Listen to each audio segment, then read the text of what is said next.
Hey folks, Joe Valley here. Welcome to another episode of the Quiet Light Podcast. Today I have Ethan Alexander as my co-host. Ethan, welcome. How are you, man? Hey, Joe. I am doing good. Thanks for having me on. For those that don't know Ethan yet, Ethan is an advisor with Quiet Light. He's been with us for a while. He is an entrepreneur turned advisor, just like almost everyone else on the team.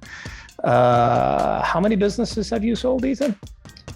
I've sold two myself. I've acquired another one. And then I've been in the real estate space acquiring properties left and right for the last few years. So there's quite a few acquisitions under my personal belt. All at the tender age of half my age, not quite half my age, but much younger. I do remember when you joined the team, I think I said you would be the youngest guy on the team. But man, your success at the age that you are is just like, I was still just bumming around trying to find my way in life. So you're a rock star as far as I'm concerned. And you're joining me as the co-host of the podcast today because we have your client, Tanner. I'm going to get it. Hold on. Tanner Hassan. Tanner, I screwed it up already. Hasanoglu. You got it. Yeah, you got it on the second-ish try there. Tanner, you sold a business. Ethan was your advisor here on the team, and we wanted to tell your story and share your journey through entrepreneurship to exitpreneurship with the audience so they could learn about, how things worked really well for you and what you might have done differently and what kind of working environment you might have had to be successful. So we're going to kick it off to you. Can you give us and the audience a little bit of background on yourself and what you built that you ended up eventually selling through Quiet Light? Yeah, sure. I mean, my entrepreneurship story, I think started probably similar to a lot of people who have ambitions. I was working in corporate America for about 7-ish years. And, I always kind of had that thought in the back of my mind of, getting out of corporate America and maybe trying something new. It all kind of happened randomly, though. It was, I was reading an article one day, and so this must have been back in 2016-ish, about some guy on Amazon that was selling $2 million worth of day planners on Amazon. I mean, I knew that, you could be a third-party seller on Amazon, but that really just kind of caught my eye as I was like, wow, people are really spending that. Wow. People are still buying day planners, period. And then, he's able to make that much revenue. So that just really caught my attention. So I bought his planner out of curiosity, and, I liked it a little bit, but it did spark a little bit of it got my creative juices flowing a little bit where I thought, I think I could actually make one that's a little better than his. And so, while I was working my day job, I just kind of, slowly but surely, started to think of, my own design, and then, started to, kind of test it on myself. And what kind of day job did you have that had you do designing for a day planner? Was it nothing to do with it? Nothing to do with it. Oh, I mean, I guess I'll just tell people I designed it through the Pages app on my MacBook. For the non-Mac users, that's basically the Microsoft Word of MacBooks. And, okay, all right. Yeah, so you didn't come up with this grand idea, hire designers and industrial designers to create this amazing thing. You just started the only way you knew how to start, which was with your Mac version of Microsoft Word. Yeah, I mean, basically frugality is the story of my whole experience, is just trying to find the simplest, cheapest way possible to, take a step into entrepreneurship. And, for some listeners that, are interested, that's one thing I try to tell people is, don't get this idea that you gotta quit your job and quit your life and then just go, all in on entrepreneurship. I mean, these days, with technology and things, you can do a lot of stuff just on the side without having to have the pressure of not getting a paycheck. And so, yeah, I just, started playing around on my free time, just, started playing around with designs. And then, once I had a concept in place, I went to a local printer in Phoenix, Arizona, where I'm located, and kind of went through a little process with them to, manufacture it. And again, sticking with the frugal theme, I really just started off by, I think they printed me like 40 planners to start off with, just so I could, get, my Amazon page started. And, I remember the day, and again, I used Amazon FBA, fulfillment by Amazon, because that was most intriguing to me, because that takes a lot of work off your plate. Also gives you the opportunity to ship your product to customers, now in one day with 1 day shipping. And I remember dropping off my first set of 40 booklets and thinking to myself, I'm like, man, that was just too easy. I thought about entrepreneurs, 30 years ago that maybe had to like knock on Walmart's door and things like that. It's like, how did they even get to sell their products? I mean, these days it was just amazing that maybe even 15 years ago, never mind 40. You just use the words drop off. Did you literally did you put them in the mail and drop them off that way and it was shipped to Amazon, or did you literally go to a fulfillment center? No, drop them off at UPS. So right now, UPS is a partnered carrier of Amazon. So yeah, well, it's funny that you asked that. And, I do consulting, right now for other people's Amazon businesses. And a lot of people who get into it, they do have this vision of them driving over to a fulfillment center and dropping off inventory. But no, that's not how it works. Amazon kind of keeps you away from them and you send your inventory to them. Yeah. So Tanner, I think you have a unique perspective of designing your own product from scratch. What led you to doing that versus finding something off of, any site and knocking it off, rather than, hey, I'm going to build this myself. I'm going to build it bigger and better than anyone that's on Amazon right now? Well, it's funny. I mean, I think, just being naive might be the simple question to that. Is I was so naive about, running a business that I don't think the thought of like hiring a designer ever came across my mind. I guess I just kind of thought like, hey man, if you're going to do this, you got to do it all by yourself. And I guess, as far as entrepreneur, so one thing that always led to me giving up on other entrepreneur projects was, if it involved having to get a team member, now not only do you got to go through the trouble of motivating yourself to start a business, you're kind of dependent on somebody else, having equal, ambition and motivation. And that actually led to a lot of, previous projects falling off. So I think what intrigued me with the goal planner idea is I thought, I think I can do this all by myself, where, hey, I don't have to depend on somebody else, being there with me. So yeah, I guess the thought of, involving a designer or somebody else never even came to my mind. And I just kind of played around on my computer. And yeah, I guess it was just kind of, it could have led to me realizing, actually, designing myself is not an option, but I was able to figure it out on my computer. And yeah, I don't have any graphic design experience either. And I don't consider myself an artist. So yeah, just kind of led to that. So Goal Planner, you differentiated a planning book by making it specific to goals and something of that nature. Was that a conscious decision? You thought, okay, this guy's selling $2 million worth of planners annually. How do I take that and get a little chunk out of it and make it specific to goals? Or was that just something, that was in your wheelhouse and what you'd like to do? No, you nailed it. That's exactly what it was. It's like, I bought his planner, and then I realized what people liked about this other, what was now competitor's planner is he had day planning where you plan out your day with it, but also he incorporated goal planning into it. And I found myself more intrigued by the goal planning versus the day planning. So that's exactly what I did, Joe, is I took out the goal planning and created a journal for people that just want to focus on goal planning versus using it as a daily planner to plan out their schedule, things like that. Gotcha. So for those that are listening that have not quit their corporate job yet, how long did it take for you to get your first sale?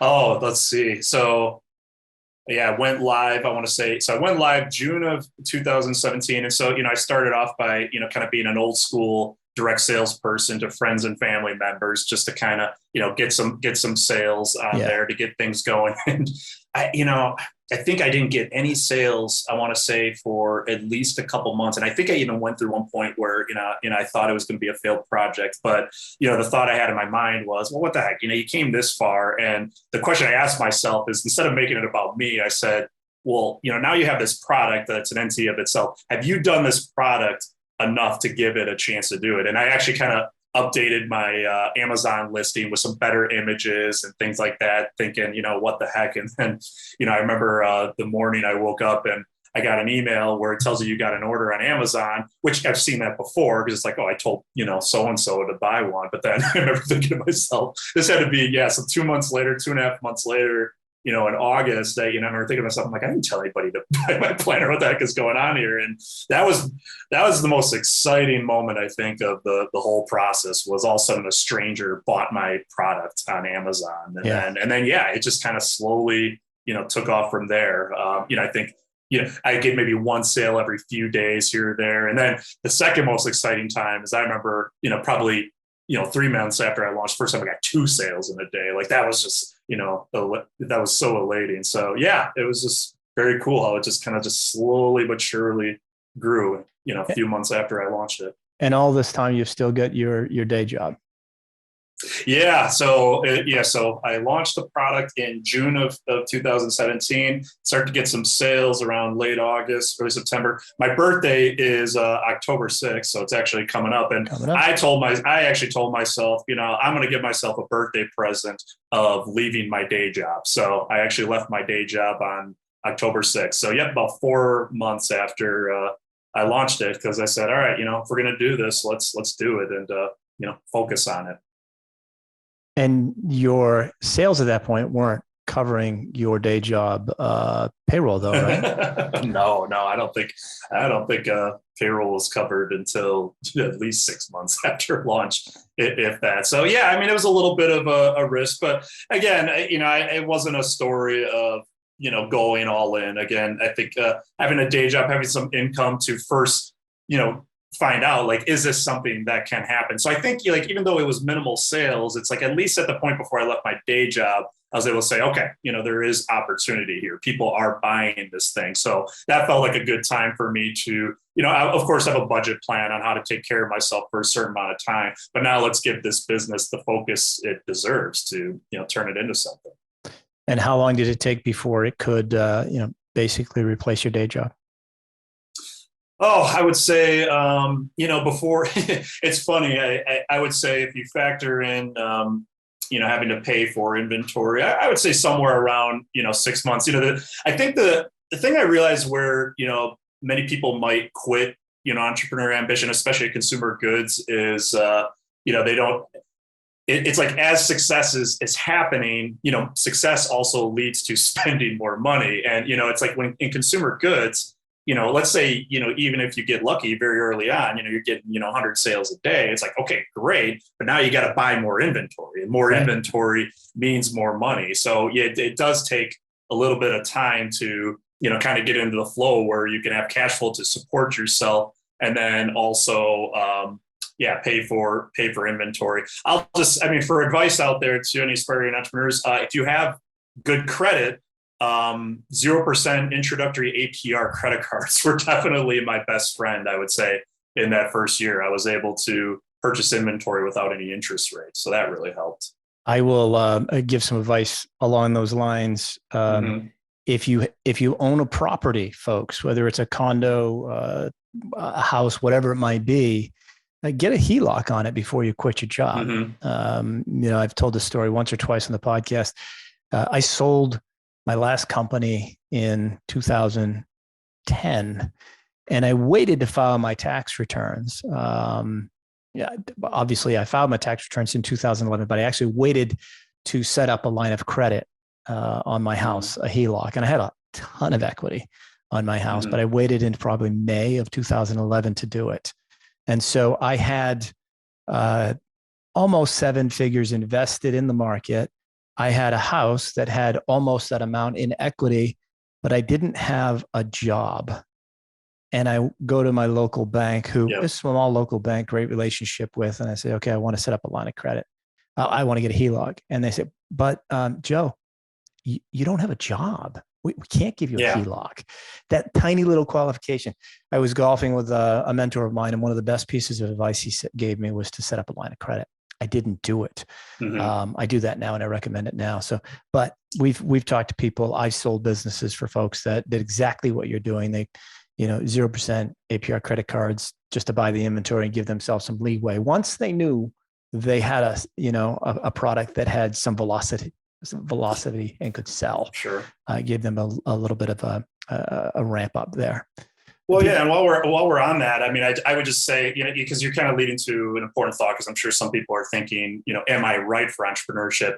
My advice to anyone having that thought is, I think this day and age, everybody thinks that they got to be this, ambitious person who, wants to make it to the moon, or they're a good salesman. On this topic, I would say, if you're the type of person that doesn't enjoy managing your personal finances, if you don't enjoy managing money and doing basic accounting, entrepreneurship is probably going to be pretty difficult for you. You gotta be, creative at how you're going to make the money work, definitely for that first year, if not longer. That's great advice. It's a great tip. And you can always pick up, where do I have a copy of it? It's not here. Gino Wickman's got a new book out called The Entrepreneurial Leap. And you might want to read that, pick it up, take his test before you leap yourself into entrepreneurship and be miserable and go have to find a job someday. We don't want that ever to happen to you. Now, you have a ponytail now, right? So for those that can't see him, you got a ponytail. Yeah. I'm assuming you're never, ever going back to the corporate world. Is that right? Oh, well, yeah. I mean, I was able to make it work at one job, believe it or not. It actually can work in your favor if it turns out that you're actually not the guy who matches a ponytail. That's one thing I learned, is I'm actually a Wisconsin farm boy. So, you can kind of surprise them where it's like, oh, hey, the guy with the ponytail actually has good Midwestern work ethic. So it can work in your favor. Surprise them a little bit. Yeah, surprise them. Tools and resources that you used to grow the business early on. What did you do? Where did you go? Any masterminds, any forums, anything like that you'd recommend folks look at? Yeah, well, again, I mean, what makes this business unique is it was 100% Amazon FBA. So, I mean, that's kind of a world of its own. So anybody who is willing to, start their own FBA business, yeah, there's a world of knowledge out there. Watch some YouTubes, and there actually is seller forums on Amazon. So, yeah, I would say, definitely read up on FBA and Amazon as much as you can. As is the case with a lot of things, you'll get contradictory advice, but, just kind of gain as much knowledge as you can. And then, do the balancing act of, taking wisdom that's out there, but then also kind of following your gut. Because, again, in a consumer good, it's, this should be a product that and you love. So it's like, yeah, you want to steal some things from your competitor, but at the same time, you want to know what your product is, and it's up to you to how to market that. So I think I did a good job of that. I think I did a good job of, researching my competitors, watching YouTube videos, reading some articles, but then also understanding what it was that I wanted to sell, kind of balancing that out a little bit. Gotcha. There you go. Let's talk about your transition from, entrepreneur to exitpreneur. Trying to think about, Sure. At what point did you say to yourself, I could actually sell this, and that you actually decided to do it and worked with Ethan to get an eventual exit? Was it something that you wanted to do all along, thought about all along? You were going to build it to sell, or you were just doing a side hustle and figured out that you could actually exit at some point? No, there was never any attempt to sell in the future. I never had that in mind in terms of my goals with the business. I think, I don't know where the first time I heard it, I think it surprised me a little bit to find out that I could even sell an Amazon FBA business. I guess, when you have that, it's just harder to imagine selling that as an asset versus having a website. So I guess the first time I read that you could do that, that caught me off guard a little bit, where I was like, oh, I didn't even know that selling was an option. And I think, once that seed was planted over time, for me, I kind of realized that the business got to a point where if it was going to take it to the next level, it needed a certain amount of time, energy, and willingness to take it to that level. And I think I had to kind of have a heart to heart with myself, where I said, I think I've potentially kind of hit my peak in terms of the amount of time and ambition and money that I want to put into this business. And then having already, had the knowledge that, oh, you can actually sell a business, that's where I thought I would explore it. And found Quiet Light, on the web,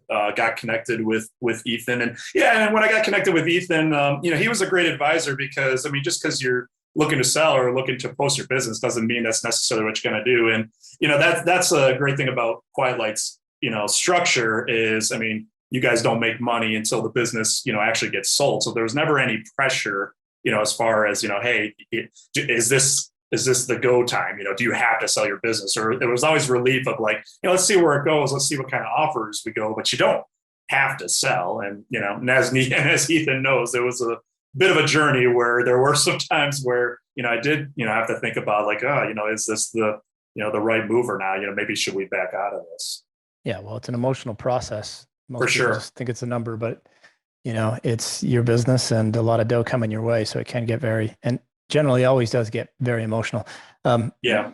Was Ethan, at times, did you think he was, a therapist and a counselor in that regard, keeping your emotions in check? Oh, for sure.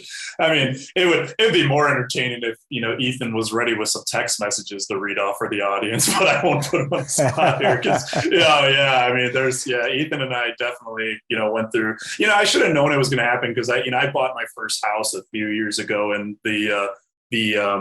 our realtor told me that was the most seamless purchase she's ever gone through. Like, she's like, Tanner, this is not how buying a house goes. So I should have known that when I was going to sell my first business, that it wasn't going to be quite the same. And it was quite an emotional roller coaster for Ethan and I. We had some backouts with some buyers for, specific reasons. And that was, that's very hard. I mean, it was very hard to be in the mental state of, hey, you're ready to sell it, you got a buyer. But then, as the leverage is kind of, in their court, where they're the ones that are able to, back out at any time, including after signing a letter of intent. So it was pretty emotional, and there's definitely some days of being demoralized. And I think where Ethan was great is Ethan never gave me the impression that it was his job to keep us focused on, we're going to sell this business. It was never like him trying to talk me into like, hey, Tanner, I know this buyer fell through, but we're going to do this. We're going to sell this business. He was always just very like, hey,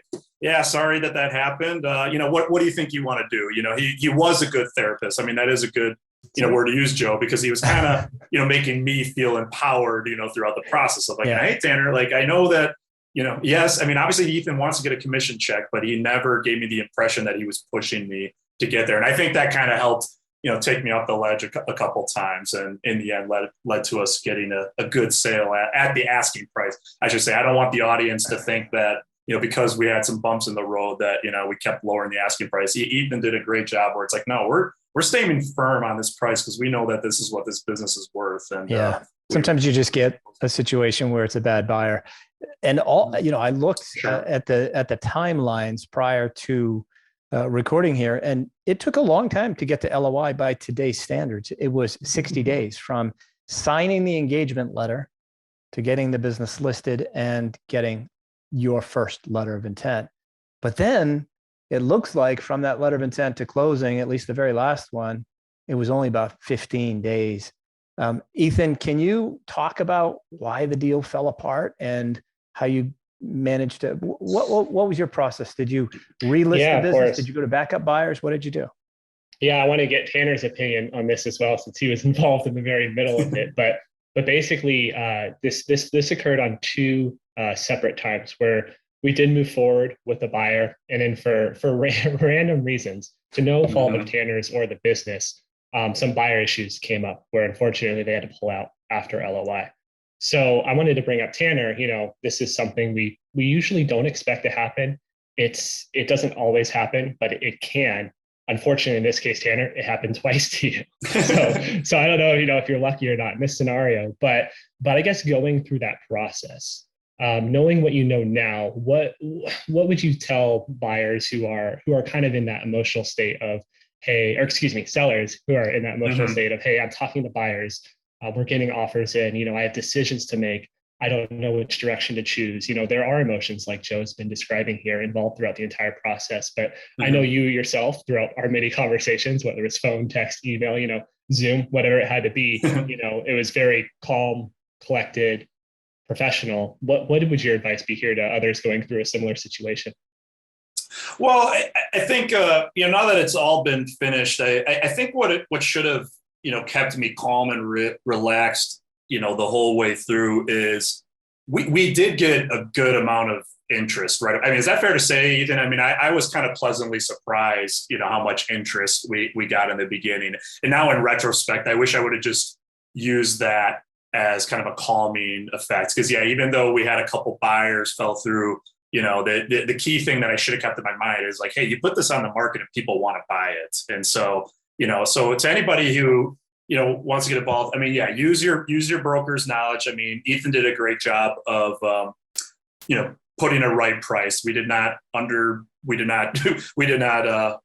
put too low of a price. We also didn't put too much high of a price. I appreciated that, where Ethan was very pragmatic, where he's like, we want to get interest, so let's not, price too high. And in the end, we came up with a fair price. And then, if you get some interest, just look at that as a win right away. I mean, if you get, even just like 2 or 3 interested buyers right away, just feel good about that and use that as confidence, that, hey, you're putting your business in the market and people want to buy it. And then, if there's some bumps in the road, hey, just don't get too worked up about it. Because if there's interest out there, I mean, there's plenty of people, out there these days where somebody's going to buy it. Yeah. If it wasn't a sellable business, Ethan would not have taken it on for you. Exactly. Tanner, can you talk about what type of things you had to prepare and get the business together to get it sellable? And if you could turn back time, is there anything that you would have done differently 6 to 12 months before listing the business for sale? Well, I mean, this is going to sound like I'm plugging for Quiet Light. I mean, I have to, I'm feeling kind of dumb right now because I feel like I had to come up with an answer. The honest truth is I didn't have to do much because, I mean, Ethan did a lot of the work, which was How long were you guys great. chatting before you decided to list the business? Was it a while?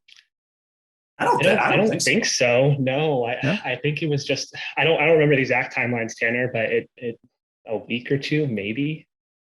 That's pretty quick.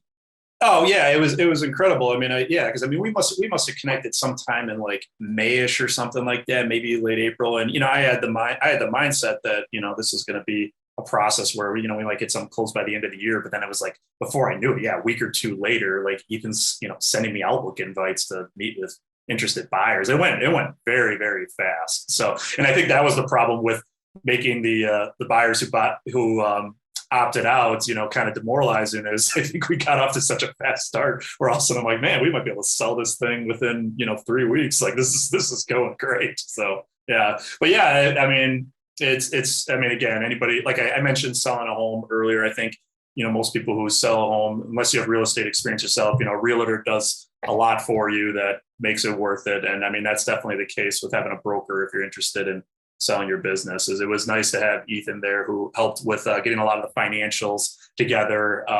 He did put the ball in my court in terms of like what's going to be my sales pitch, which I like that. Ethan didn't coach me as much as I thought he was going to when I was kind of coming up with what my sales pitch was going to be, or telling potential buyers why I was selling the business. He didn't edit it. He didn't edit me much at all. He's just like, hey, this is your business, your story. Yeah. I want Tanner to show up. Yeah. Yeah. And we don't, there's no sales pitch. Generally, when you're selling a business of this size, you just present the facts, and the facts speak for itself. Somebody that's going to stroke a check for this amount of money is not going to be talked into anything.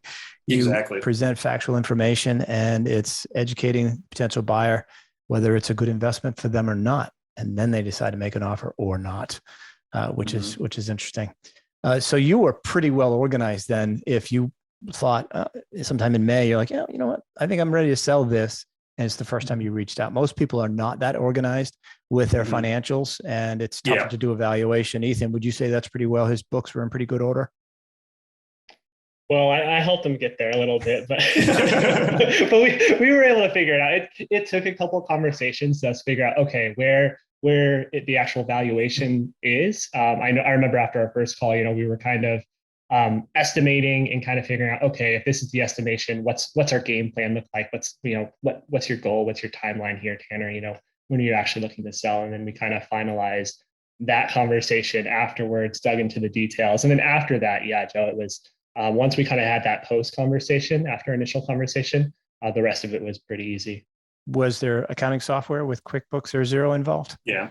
It was. Yeah, we had QuickBooks, and then Amazon helps with a lot of it too. I mean, fortunately, all my business was through Amazon, so that helped with reporting. Much easier. But yeah, I mean, for any self-employed Schedule C taxpayers out there, it's like, as personal finance. It's easy for personal finances to blend in with business finances, and I thought that I was well organized, but no, if you're going to look to sell your business someday, it's probably easy to just get that separation organization, ready to go and kind of keep it that way versus having to do a little bit of catch up, which, it wasn't too bad. We had to do a little bit of catch up, but Ethan was definitely very helpful. I think a separate LLC is great. A great idea. You can still write some things off through the business that are personal business related.